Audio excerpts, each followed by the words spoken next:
This conference will now be recorded. It's muted. I'm not speaking Okay, right now. okay, Yeah. okay. Okay. Let me start in 1 minute, 1 or 2 minutes.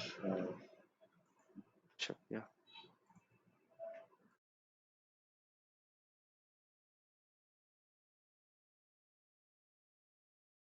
Yeah. So, any questions from yesterday's session? Like we have discussed about app service, right? If you look at this particular app service, we have seen a few methods. Like one we have created from this particular manually, like how to deploy an application, which there is a code present in the GitHub repository or any other repository. Another one which we have seen is like by creating a resource, right? So it is also the same mechanism, but here we have used in a template where it will automatically deploy my WordPress application on this app service. Okay, that makes a lot of difference actually. So that is what we have done. So remember this particular app service we will be seeing a lot in our Azure DevOps. Okay, so you will be seeing some examples where you will be using a lot of this app service for deploying or for testing your application, whether it's what you have written in the build pipeline. Okay, so keeping that aside, what I've told is like we have to learn the services which are related to these are the services, right? One is container registry, and then we have to talk about, let's say, let me write in the notepad. So let me open some paint.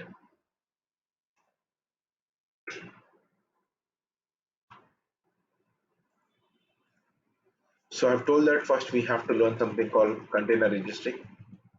Okay, and after that we have to learn about container apps, and then we have container instances, and then we have Azure Kubernetes service, which is called as Kubernetes service. So in order to learn these particular four services, what you mean, like what you have to do, before that we have to first of all understand what is a container, and then we need to understand what is Kubernetes. Then only you will understand what is this service is all about. Okay, so better I start with Docker and Kubernetes. Okay, so Docker and Kubernetes. What is that all about? In here itself, in the Docker session itself, we will understand what is Docker, how to create a containers, and then the most important thing is like first you have to understand what is containers, okay, and how to run your applications inside a containers. Running. You are breaking I don't Sorry, know, it's me only. sorry, I Voice is missed breaking. your voice, Ramakrishna. Your voice is breaking actually. Seriously? Okay. Is that for everyone? I see your voice is not that some network issue or something like that. Is You that are for clear. everyone? No, no. No. Okay. Sudhir, you are clear. Okay. Ramakrishna, can you please just check your network? Yeah. And then we have to learn something called uh, building our own images, right? So that is so important, and the most important in when you're learning some particular containerization technology, you have to know how to customize your images, right? So for that we will be understanding what is Docker file. Okay, in the Docker file, how to build, how to push into your container registry, all these things we will be learning in Docker file. Okay, once these two major things are done, right? Okay, anyway, internally we will learn networking, images, how to pull the images, how to build our own images and all. After learning this all these things, then we will be stepping into Kubernetes. Okay, what is Kubernetes architecture, why can't we use Docker alone, why we have to go for Kubernetes, is Kubernetes different from Docker what we are using right now, all these things we have to understand. So this is like important thing for our career. Imagine like Docker Kubernetes itself profile will add you some weightage to your resume too much, like you have a separate what do you say openings for only for Docker and Kubernetes, a person who is having some exposure on Docker and Kubernetes. So that's the reason why we are concentrating on this particular services as well. Okay, and then we will see these particular things. If you want to manage in the cloud, what are the services we have to use? Okay, that's a goal of understanding this particular concept before. Okay, Now, the first and major question everybody could have been having is like, why containers? We already have virtual machines, we already have bare metal servers. So why we have to go for this containerization technology? So first, let us understand that, and then we will talk about what is Docker containers. Okay, let me open some PPT which talks about it.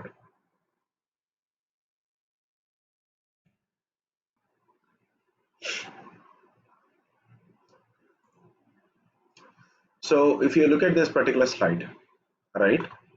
In general, everybody knows that if you want to run some operating system, for example, if you look at this, earlier we used to have bare metal servers, right?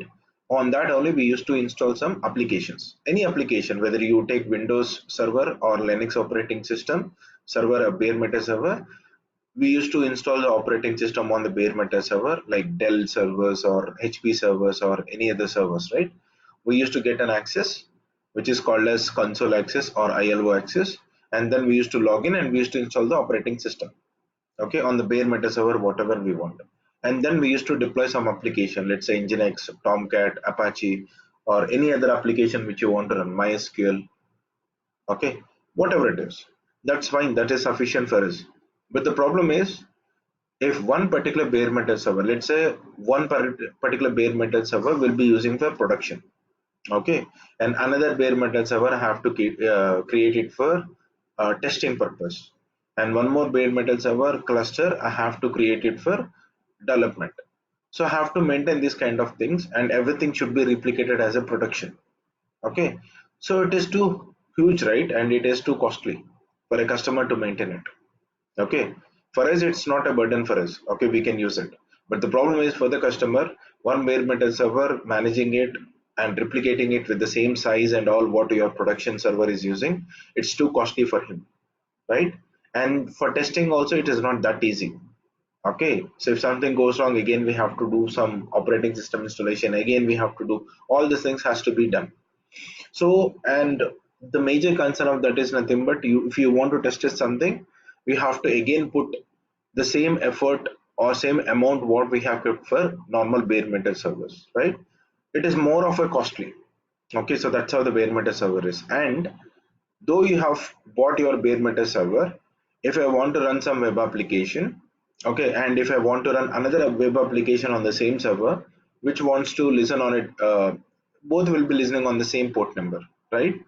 So what you have to do, you have to customize the port number of one of the application. Let's say if you have already installed Nginx, by default Nginx will be listening on 80 port number, okay. Now if I want to install another Nginx web application, is that possible on the same node? It is not possible, right? Once Nginx was already installed on my system, I cannot install Nginx on the same system once again. It is not possible. Realistic, right? It is not realistic, right? So I want, but I want, because the Nginx version which we are using is having some bugs, or let's say some particular hot fixes are there, okay. But before that I want to test it. I want to test those hot fixes and the patching which is available for that particular version. So how will you test it? I cannot do testing on my production server directly. I cannot do it on the dev environment and testing environment for now. Why? Because they are used for our development purpose. So I want some particular duplicate server where I can test it and I can see if it is working. I can apply it to my production, then testing, and then for the I can apply it to the dev environment, testing environment, and then production environment. This is the flow which I want to follow. But now the problem is I don't have that particular environment to test it, this patching and all of the version. So to avoid these kind of challenges and other things which we have, the limitations and all, and let's say if I want to replicate the same server, I cannot take any snapshot of my physical servers. Does anyone know that? Can we take a snapshot of any bare metal servers? A snapshot means, let's say if I want to create another server with the same specifications, is there a possibility that I can take a snapshot Nope. as per your idea or guess? No. No, right? Bare metal servers, we don't have any snapshot kind of parameters that we have or tools we have. Okay. So to avoid these kind of challenges and all, then the hypervisor concept came into picture. So hypervisor in the sense, I want to create a virtual machine, not a physical machine. On a physical machine, I want to create a virtual machine. So what is virtual? The device which is created with the help of software is called as virtual. Okay, a device. It can be a virtual machine or it can be a virtual anything. Anything which is created with a piece of software is called as a virtual. So we are creating a machine, right? So it is called as virtual machine. So the piece of software which is creating a virtual machine is called as hypervisor. It's just a simple software which will be used in order to create a virtual machines. Now here also we have two types of hypervisors. One is type 1 hypervisor, which is also called as hardware hypervisor, and there is type 2 hypervisor, which can also be called as software hypervisor. Okay, so hardware hypervisor in the sense so simple. You will have a bare metal server. On the bare metal server, you will directly install the hypervisor. We don't have any operating system. We'll directly run the hypervisor, and then we create a virtual machines, and then we install the operating system in that virtual machine. That is called as type 1 hypervisor. The best example which I can give is VMware ESXi. That's a known tool for everyone, where we can directly install that hypervisor on the top of bare metal servers. It doesn't need any operating system. Okay, the hypervisor itself acts like an operating system. Okay, so that is called as type 1 hypervisor. And what is type 2 hypervisor? To run the type 2 hypervisor, we need an operating system installed. Without running operating system, we cannot install this type 2 hypervisor. The best example is Oracle VirtualBox, which I'm using right now. Okay, in your case, if you have already heard about VMware Workstation or Vagrant or this Oracle VirtualBox, all these tools are nothing but without this is also in background it is using a hypervisor, but it is a GUI tool. Okay, so this will help you to create a virtual machines. Okay, this particular tool Oracle VirtualBox will be useful for us to create a virtual machine. So how it is getting created? In the background, this particular tool is using a hypervisor, KVM hypervisor actually. Okay, so but for this particular hypervisor to run, this particular tool to run, it needs an operating system. Without operating system, you cannot install it. That is called as type 2 hypervisor. Okay, does it make any sense, like, or any questions till here? So now we understood what is hypervisor and what is type 1 and type 2, or any questions or objections? No? Okay. So this is all about your hypervisor. So remember one thing, hypervisor is a piece of software which is used to create a virtual devices. For example, virtual machine. Okay. So in this we have two hypervisors, one is type 1 and type 2. So type 1 is a hardware hypervisor where your hypervisor will be installed on the hardware, directly on the hardware. Okay. And type 2 hypervisor is called as software hypervisor, where this hypervisor needs an operating system to run. Without operating system, it cannot run your hypervisor. Okay, so that's all. On the right hand side, you can see in the examples I have given you, like what comes under type 1 hypervisor, the tools. Okay, and under type 2 hypervisor, you can see there is a virtual PC, virtual server, VMware Workstation, KVM. You can add Oracle VirtualBox. These are type 2 hypervisors. Okay, you can see here in the diagram your hardware, operating system, and then you will install the hypervisor, and then you will create a virtual machines. Now, because of this particular hypervisor, with a single bare metal server, I can create a number of virtual machines, and I can install whatever I want. I will install operating system, I will install Nginx, and here also for testing purpose, I can install an operating system and I can install the Nginx version. How many versions I want, I can install. Now every virtual machine is isolated. Nothing will happen, right? So with one bare metal server, you are able to create multiple virtual machines to run your applications. That's how in the cloud the virtual machines are created. If you talk about your Azure virtual machines, right, which we are creating right now, Azure is using some hypervisor in their data center, okay, which is called as Azure Hypervisor. Earlier they used to use Zen hypervisor, which you can see here, but right now they are using their own hypervisor called as Azure Hypervisor. Okay, and AWS is using its own hypervisor, or it might be relying on Zen hypervisor. Okay, most of the cases, any cloud they might be using Zen hypervisor, but Azure especially they are using their own hypervisor called as Azure Hypervisor. Okay, so that hypervisor will take care of creating the virtual machines. Okay, when you also trying to do from the dashboard of Azure, it will actually create a virtual machine. It is not a physical server. Okay, so that's the reason the name is mentioned as the service name as virtual machine. It's not a physical server. Okay, now this is fine. Okay, my problems has been solved. Everything seems to be okay with this particular concept. Now why I have to go to this container technology? What makes a difference from the virtual machine which I'm already using right now? So let me tell you few drawbacks of virtual machines, and then we will say what are those drawbacks which can be overcome in the containerization technology. Now in the virtual machine, let's say this physical server is having some 20 GB of RAM, 8 core of CPU, or let's say 16 core of CPU. Everybody knows, right? 16 core CPU and 20 GB of RAM, and let's say there is a 2 terabyte of hard disk. Okay, and you have installed some hypervisor and you created a virtual machine. Now in this virtual machine, first of all, to run your application you have to install some operating system. It's up to you whether you want to use Ubuntu or not. See, it doesn't bother about what kind of operating system you are using in the base server. Okay, this is individual and this is individual. The operating system which is running on the bare metal server is called as host operating system.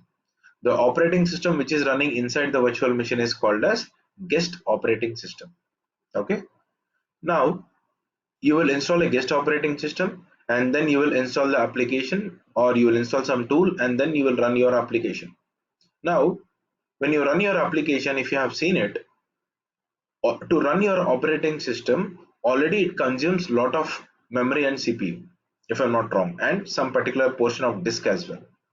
Okay, to run your operating system itself, you know why we are using operating system. As a human being, I need to interact to my physical hardware. Okay, so I cannot understand binary language. Your devices which are used in the laptop or PCs can understand only a binary language, ones and zeros combination. So how we can convey this? As a human being, I can understand only language, maybe some particular English or some any other language. Now I know that particular language, but I need some medium who can convert my language into a binary language and binary language into a human readable language. So for that we use this operating system. And not only that, to run some multi-processing, multitasking, and a lot of other things, right? So how this operating system will do? Operating system will have a kernel. In Linux operating system, we will have something called kernel. That is your heart of your operating system.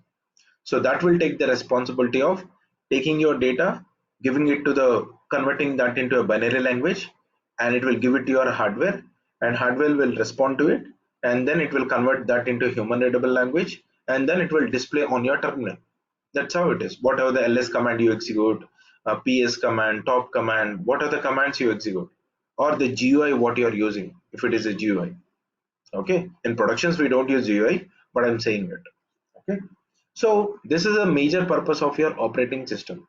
So obviously to run this particular operating system, it needs lot of services that should be running in the background, right? In order to do this particular process and all, the functionalities and all, it should have some particular services running in the background. Now, when there are some particular services that has to be running in the background, obviously it will consume some CPU and memory and storage as well. So the application which is running on that particular virtual machine, some portion of CPU, memory and storage was already occupied by your operating system. Only the rest of the resources what are left is used by your application. So it is not fully consumed, right? Your application is not fully used by the resources what is allocated to the virtual machine. That is the first and major drawback what we have with virtual machines. Okay, and the next one. So do everybody accept it? Like, I hope everybody can correlate this. Okay, and then the next drawback is nothing but, let's say today I have allocated some amount of memory and CPU to this particular virtual machine. Okay, and there is some application running, and there are some customers using this particular application, and means they are trying to run that access that website, and that website is hosted in this particular virtual machine. Everything is okay. We have only one or two customers, that's fine. Now when the days are passing, the customers are getting increased. So now we have some 1 million customers and all. To handle that particular those many requests, the amount of CPU and memory which I've allocated to my virtual machine is not sufficient. I have to increase it. Okay, now the demand got increased, so my application is not able to handle the request which are coming to your application with the resource what it has. So I have to increase it. So what I have to do, I have to shut down this particular virtual machine and then I have to increase the resources. Okay, and tomorrow, let's say after few months, there is some particular issue happened and there are no customers who are accessing this particular virtual machine application which is running in this virtual machine. Now the amount of resource what I've allocated to this virtual machine is more than enough, so I want to reduce it. So to reduce it again, I have to what do you say, decrease, shut down and just decrease the resource size. So how many times you will do it? As an administrator, I cannot handle this particular thing, right? It has to be done dynamically. Whenever it is needed, it has to increase, the resource has to be increased for this particular virtual machine. Whenever it is not needed, it has to decrease it. So it has to happen dynamically. So how this could be happen dynamically? So for a virtual machine, it is not possible. So have you ever seen the resources of a virtual machine are increased and decreased dynamically? Have you ever seen this? Person who are already working on that No, it virtual can't machine be side. done, sir. Only the thing is It that can't we be can done, right? scale You up have to the take some, yeah, scale down the you have to take resources. some non-business hours and you have to shut down it and you have to scale down the size of the virtual machine or scale up the size of the virtual machine. So something has to be done in a non-business hours, right? So these are the two major drawbacks which I have in the virtual machines. Okay, and to run this virtual machine, I need a huge amount of size and all which has to be allocated, right? So to overcome this particular thing, containers came into picture. Okay, actually it was used by Google and Google made it as an open source actually. Okay, so internally they have even Kubernetes also used by Google.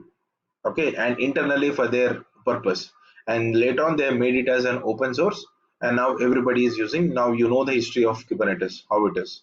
Okay, so keeping that aside, in the containers, what is the purpose of a container? So container is nothing but an entity or a block which will be running only application related libraries and binaries. A container is a unit which has the libraries and binaries to run your application. That's it. If someone asks you what is a container, okay, so container doesn't have any operating system. Containers will have only libraries and binaries to run your application.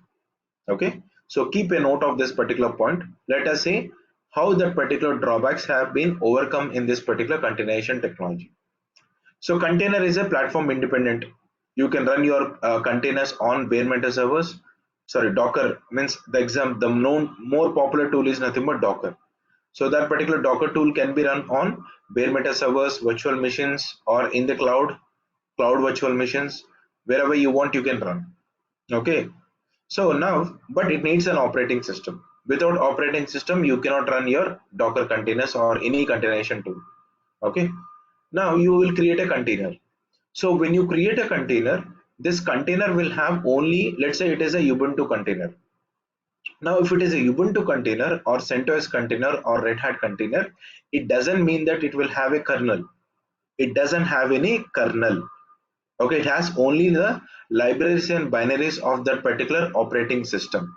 Libraries and binaries in the sense what? For a Windows, you will see a program files, right, in the C drive. What is the purpose of it? All the operating system related libraries and binaries will be there, and all the applications what you have installed, those applications related libraries and binaries will be stored in this program files of Windows.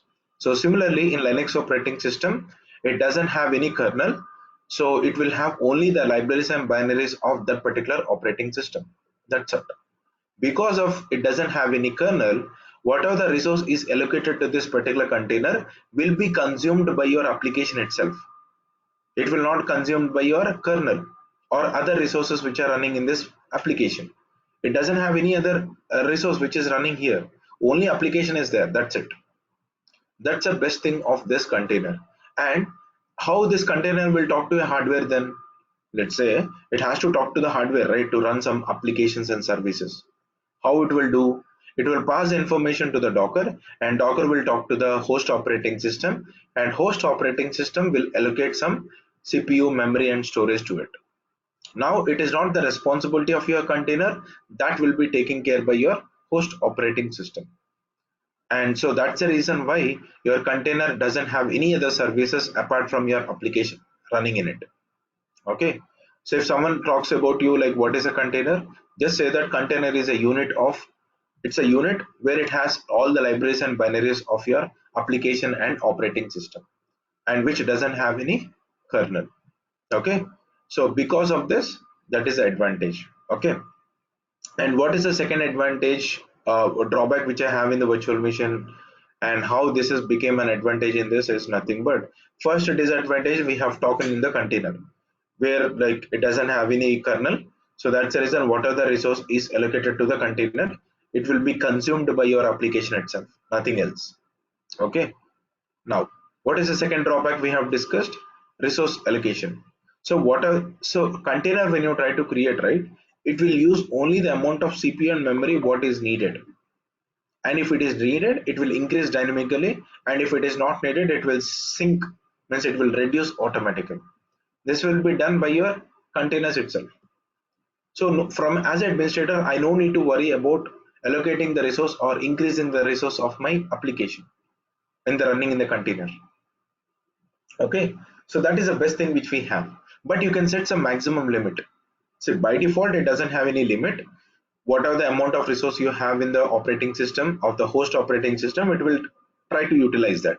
Okay, if you want to add some limits so that it doesn't affect the other containers which are running in this mission right now, you can set a margin saying that it should not use more than this. Okay, after your benchmark testing, load testing, what you have done, you decided that for this application to run a container, the maximum amount of CPU, maximum memory is enough with this. So you can set a margin, it's an optional. But if you don't set anything, it will try to consume if the resource is available on the host operating system. If you're running only 3 virtual machines, you can run almost 10 to 15 containers here. Why? Because it doesn't have any kernel, so obviously it doesn't consume more amount of CPU and memory. So obviously it will utilize the memory and CPU only for what your application is needed. That's it. That is the best thing of containers what we have. That's the reason why you are hearing a lot. All the applications now they are trying to migrate from the bare metal server to your, or from a virtual machine to a container level. Okay. So to create a containers, we need an image. To install an operating system in the virtual machine or a bare metal server, we need a ISO, right? We need an ISO, or we also call it as technically like image. So similarly, to create a container also, Ubuntu container, CentOS container, Red Hat container, Apache container, Nginx container, Tomcat container, MySQL container. For every container you need to create, we have to use an image. Okay, just a second, guys. Hello.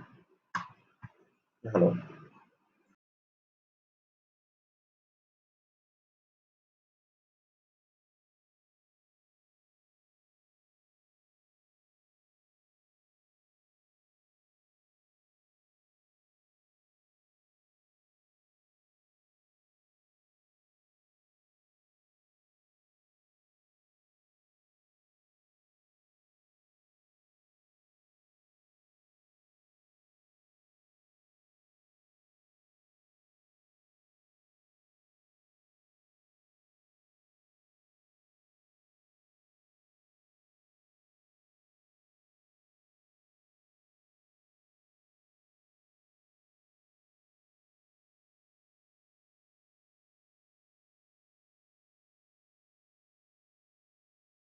Sorry. So now this is the advantage what we have in containers. Yes, there are drawbacks. Yes, I can. Why? Because whatever your host operating system is using a kernel, the same kernel will be used by all the containers. But it doesn't impact. Why? Because it is isolated. Nothing wrong with it. Why? Because though it is used by your all the containers in the host operating system, everything is isolated with the parameters called namespaces. Okay, so one container cannot see the data which is flowing in the another container's channel. Okay, so everybody is isolated with the namespaces technology. Okay, and the only drawback what I've seen is nothing but if your container is using some kernel, let's say your host operating system is running with some operating system, okay, it is having some kernel, but your application needs some what is a major version of the kernel, then that is not possible here. Okay, and one more thing is nothing but on a Linux operating system, if you have installed some Docker and anything, you cannot create a Windows container. It's not possible. But on Windows machine, if you have installed some Docker, you can create a Windows container, Linux container, you can create Unix container, whatever you want. But on a Linux operating system, if you have installed some Docker, you cannot create a Windows container. Okay, it is not compatible till now. Okay, I don't know what about future, but till now it is not compatible. Okay, so these are the only things what you have to remember when you're working with containerization tools. Okay, so in this the more popular tool is nothing but Docker. Earlier we have so many tools, but they don't become more popular because it is not a cross platform independent. You have to run only on Linux operating systems. Those tools what I'm telling right now, like LXC, LXD, so these are the existing containerization tools, but they didn't become more popular because they cannot run in Windows operating system, Unix operating system, and all, Mac OS and all. Okay, so for that reason they didn't become more popular, and it is not that easy to manage. Okay, whereas Docker is flexible, you can deploy it on any platform. It is cross-platform independent. You can install on Windows, you can install on Linux, Unix, Mac, whether it is a bare metal server or a virtual machine, wherever you want you can install it. Okay, that's the reason Docker became more popular than any other tool in the containerization technology. Okay, so let's try to understand what is Docker. Okay, because one of the service in the Azure, if you look at this, it is using Docker in the background. Okay, so forget about Docker. Like we have so many tools as I told you before, like LXC, okay, LXD, and then we have Docker right now, and then we have another important tool is nothing but container D, and your Docker is also in the backend, it is using container D actually. Okay, I will tell you when I talk about Kubernetes why Docker has been deprecated for Kubernetes. I will tell you, but it doesn't mean that we should not learn Docker. We have to learn Docker because for creating a custom images, Docker is the only tool what we have right now. To build the custom images, Docker is the only tool what we have to build the images. There is no other tool which supports to build the custom images. Okay, so we have to learn Docker, that is for sure. But why Kubernetes is not using Docker, I will tell you later. Okay, so that is not that important right away. Okay, so this is all about Dockers and containerization technology. So to install Docker on any other operating system, especially here I've given some example like how to install on Ubuntu operating system. Now it has been changed actually. So let me show you how to install it. So it is up to you whether you want to install on this cloud or in your local system called Oracle VirtualBox. Okay, so let me show you how to install it. For that I have to create a new virtual machine. So new, let's say Docker engine. So we are trying to learn Docker engine. In Docker we have so many tools: Docker engine, Docker compose, Docker span, and Docker machine. These are the four major tools what we have. But we are trying to understand the basic core of running the containers. We have a tool called Docker engine. Okay, let me select Linux, and here let me select Ubuntu, and then click on next, and here 4 GB RAM is enough. I have totally 20 GB of RAM. I'm allocating only 4 GB RAM to my virtual machine. Create, next, next, and here what should be the size of your disk you are allocating to your virtual machine. So I want, let's say 100 GB or whatever it is, it's up to you. Let me allocate something around 100 GB. That is not bad. Somewhere around 100 GB. Okay, so click on create. Now your virtual machine has been created, but you haven't installed any operating system. So for that, what you have to do, go to settings from here, or right click on this, go to settings. Okay, so click on settings and then click on networking. network, not networking, sorry. Go to storage and then click on empty here and click on the disk here, and you have to download actually. I hope you have that particular downloaded ISO file. Let me just get it from me. You can say I've already downloaded. Okay, you have to download the Ubuntu 20.04 if you want to use it. So how will you download it? Ubuntu 20.04 LTS. Okay, if you click on this, here there are two versions which you need to download. One is desktop image and one is server image. So try to use only server image. Click on this link. Don't use desktop. Why? Because get habituated to CLI. In production servers we don't use GUI. Okay, so better not to practice on this desktop version. Try to practice only on server edition. That's it. Okay, so I have already downloaded this ISO, so that's the reason it is present in my machine. Okay, so choose that particular disk file, select it. After this, just click on OK, and now you can start your virtual machine, and then you can proceed with the operating system installation. Okay, so double click on this.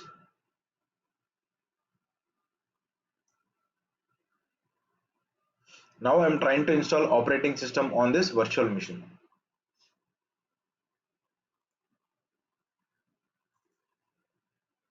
I think most of the people knows it, but one or two people doesn't know about this, so I have to explain this. Okay,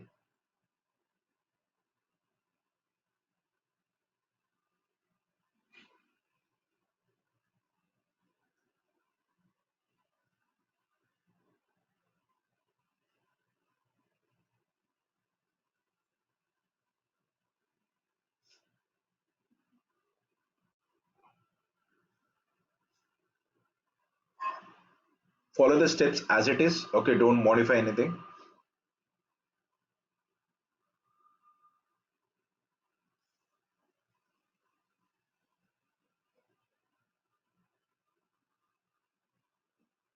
So we are trying to install Ubuntu 20.04. Okay. Yeah. It is asking the language, what language you want to use while installing the operating system. So English is comfortable for me. So English, enter. Now it is asking you what should be the keyboard language. So keyboard language in the sense after the operating system is installed, which language you want to use in order to interact with the operating system. So English. So press enter. Okay. Now here nothing to modify with networking. Let it be like done. And now enter. Nothing to modify, enter. And here also nothing to modify. Just click on tab. It has to go to done. Okay. Now press enter. Now press enter. So these are the partitions which are created automatically with the LVM. So we should not worry about this. It is automatically created. So done. Now it is asking you the confirmation. Do you want to continue or not? So click on down arrow and execute, enter. Now here it is asking you to provide your profile details like username, your name, server name. You need to create one user and the passwords. So by default, Ubuntu doesn't allow you to log in as a root. We have to create a user with some password. With that username password only, we will first log into the operating system, and then after that you can do some modifications. Okay. So let me give something like Subir, and the server name is, let's say, Docker server. I've just given like that. It is nothing but a host name. Okay, and then I will create a user called test user, and the password is test1234, and then test1234. Okay, done. Now nothing to modify here, so done. So we have to select this. We need to install OpenSSH server if you want to log into this particular server from outside. Outside in the sense from the base machine, from your Windows laptop. If you want to log into this particular virtual machine, we need to have this particular package installed on that virtual machine. So select it. How to select? Spacebar. Select the spacebar, automatically it will get selected, and now click on the tab, move it to done, and then press enter. Nothing to do anything here, so directly done.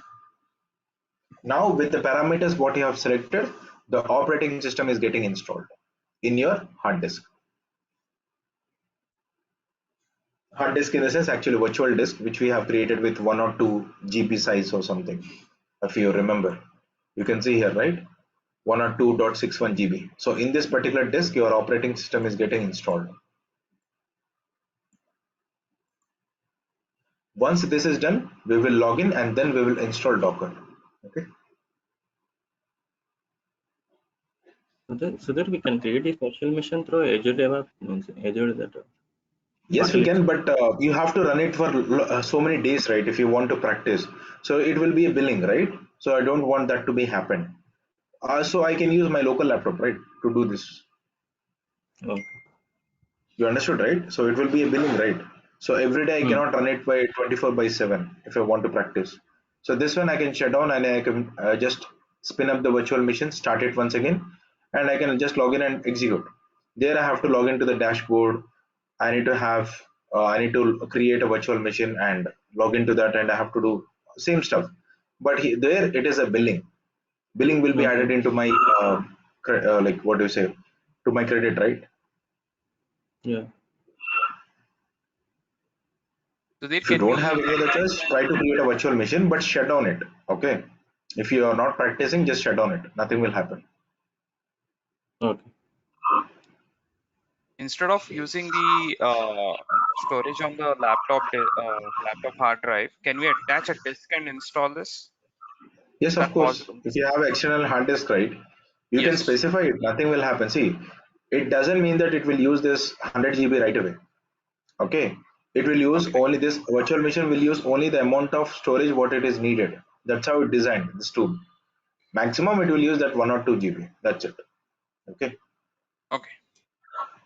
So you can attach your external hard disk and you can do it. Nothing problem with that. No, I don't want this headaches and all. Just you can create a virtual machine in Azure and shut down when you're not practicing it. Okay, again start when you're practicing it. So here you can see it is giving you some option called cancel update and just reboot. So I don't want to run any update from here. I just want to reboot the system right away. Or let's wait. It's up to us. Let it be run.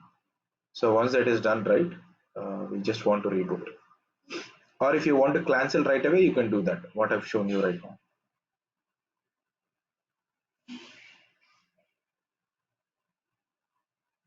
Hardly this particular Sudhir, process will take maybe 5 minutes. yeah. By the time, Sudhir, we can create directly a virtual machine including OS from Azure, right? We can skip Yes, all yeah, the that's what. steps. See, if you go to the browser, right? Yeah. So here, where is the browser? Sorry. Yeah. Now, what I mean to say, if I go to virtual machine, I can go to it. I can click on this, create a virtual machine, and then here I will select my operating system, and then I can Hmm. create a virtual machine. Now I will log Okay. into it and I will install Docker. That's fine. But when you Okay. don't practice it, you don't practice 24/7, right? For example, if you don't practice it, what you will do? You have to shut down it.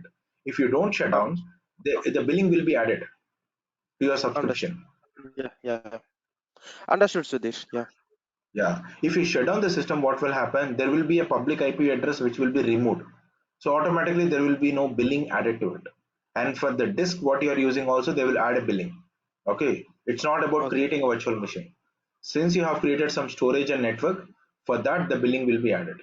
Okay. Okay. Okay. So in this training only Unix side covered or Windows side also it will cover? Windows, I will show you some CI/CD pipelines when we are talking about Docker. Sorry, when we are talking about Azure DevOps. Okay, I'm not a Windows guy. Straight away answer. Okay. But still, I Okay. can manage to create some .NET applications and all. How to run it on Windows laptop and sorry Windows servers and all. Yeah, Okay. Okay. Okay. Maybe one example will help us, yeah, Sudhir. yeah. That's enough. So understanding the flow is the first criteria. Yeah. After that, whatever operating system, you have to change your commands. That's it. Okay. Okay. Now it is Using this, asking a reboot. You can see here. Reboot now. Enter. So once you reboot, right, now the operating system will get loaded from your disk itself. Okay, so IS4 will be removed. You can see your operating system is getting loaded. Imagine, see how many services are getting started in the background. This will not happen in the containers, right? In the virtual machine and bare metal server, we have these many services that has to be running in the background. When it needs that to run in the background, it consumes CPU memory, obviously. This is what I've talked about. Now give the username password. You'll get these notifications and all. You can just ignore. directly give the username password. So test user, enter, and the password. Once it is verified, you have logged into your virtual machine right now. Okay. So now if you want to switch to the root user, just you can give sudo space -i. Why? Because I'm a sudo user. So if I press enter, it will ask for the password of my user. So test 1 2 3 4, and now you can see you logged. You switch it to the root user. Now here the problem is I cannot copy paste the commands. Okay, let's say I want to install Docker right now. Docker install on Ubuntu. Okay, you will get the official document itself. Don't try to look at any other documentation. Try to open the official document, and if you scroll down a bit, you will see how to install it. Now if I want to copy paste these commands, for example, if I copy this right now and if I want to paste it here, it is not possible. I have to do some additional things like input and all. I have to do some modifications. So keyboard is not accepted here. Okay, so for that I have to log into this virtual machine from remote location, means from my local laptop. Either you can use putty or mobextem. Okay, so let's see how to log into this. Now in order to log into this, you have to go to sessions, SSH, and here we need to give the IP address of that virtual machine. So what is the IP address of that virtual machine? Let's see. IP space A command. What is the IP address? 10.0.2.15. That is the IP address. So let me open the session, SSH 10.0.2.15. And I told you that you cannot log into the root directly because you haven't set any password. So test user. And then 22 is a port number for the package what you have installed. OpenSSL server package you have installed, right? For that once the package is installed, it will run the service in the background. That service will listen on a port number called 22, SSH service. So this will only accept the SSH connection. Okay. Now you can say it is not responding to your connection. Okay. IP address is correct, username is correct, and the port number is also correct. But still, I'm not able to log in from remote location. So that is not possible because, okay. So why? Because your IP address is a private IP address. Okay, it is a NAT IP address. For a NAT, you cannot log into this system. For example, if you have your mobile which you are connected to your router, right? Ask someone from outside your router who is not connected to your router, ask him to ping to your device. It is not possible. Why? Because router will not accept the connections from outside. Only you can connect to the internet, but from the internet you cannot connect to your devices which are connected to the router. So similarly, the same thing was happened to my virtual machine.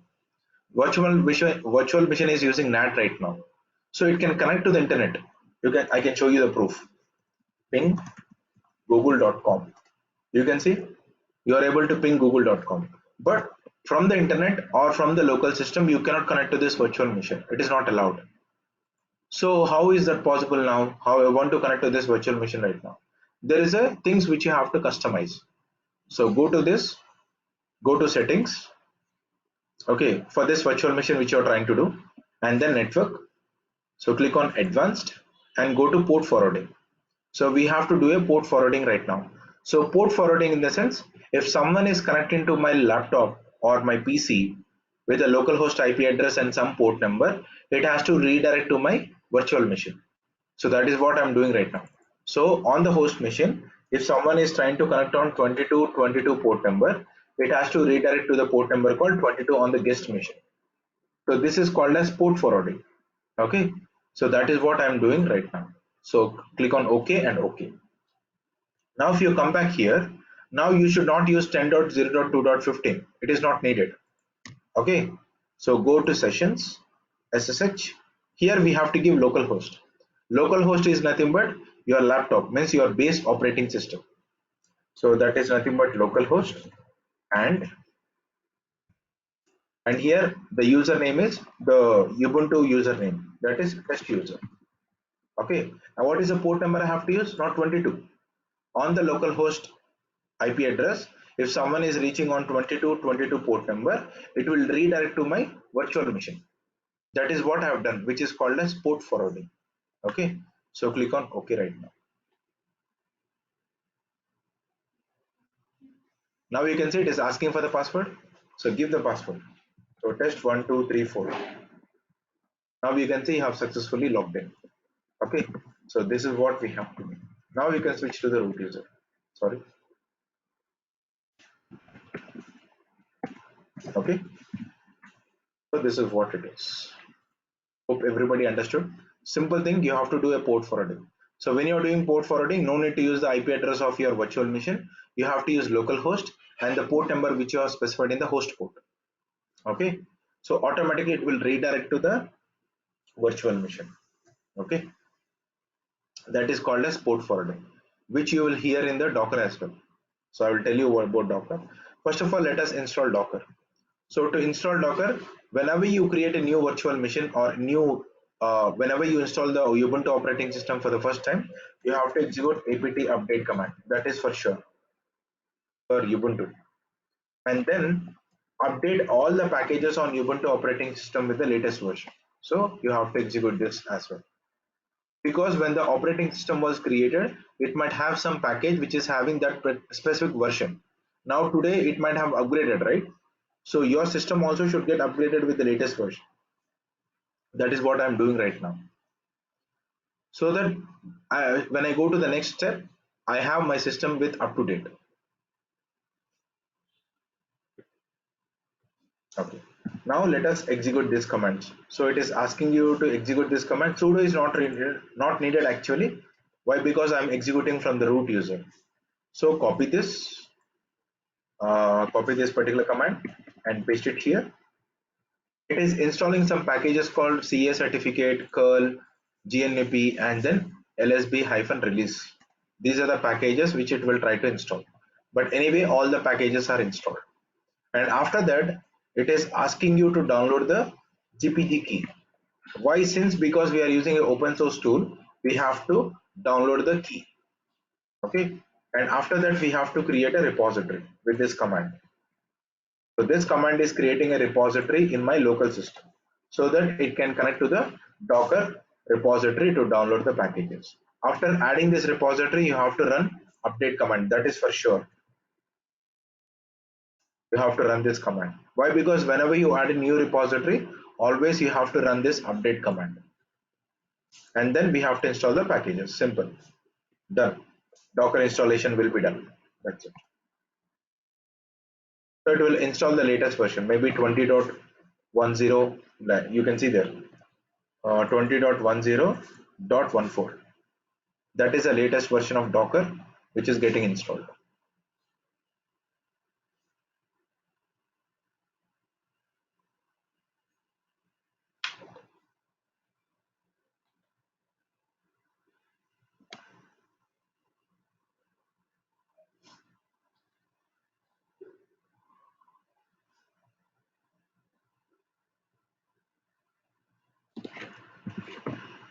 Okay, now how will you verify that Docker has been installed successfully?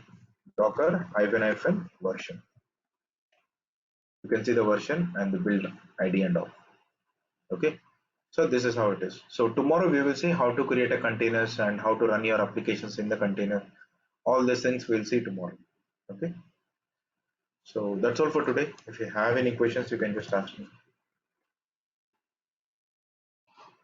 No? So same steps for Windows also, right? Sudhir, maybe No, we no, have no, to no. search for We have to Docker for change. Windows. See, Yeah, yeah. in Windows, we don't have anything like CLI. You have to install as a desktop. For Mac and for Windows, we have to install it as a desktop. Okay, it will Okay, look like an application. How we are seeing this Oracle VirtualBox, right? Similarly, for Docker, you will see some particular application. Okay, okay, okay. yeah, it is so straightforward. You can just follow the documentation. Okay, Okay. so this link you can keep it with you if you want to install on Linux operating system. Hello. Yes. Hello. Okay, then. Thank you, guys. Thank you.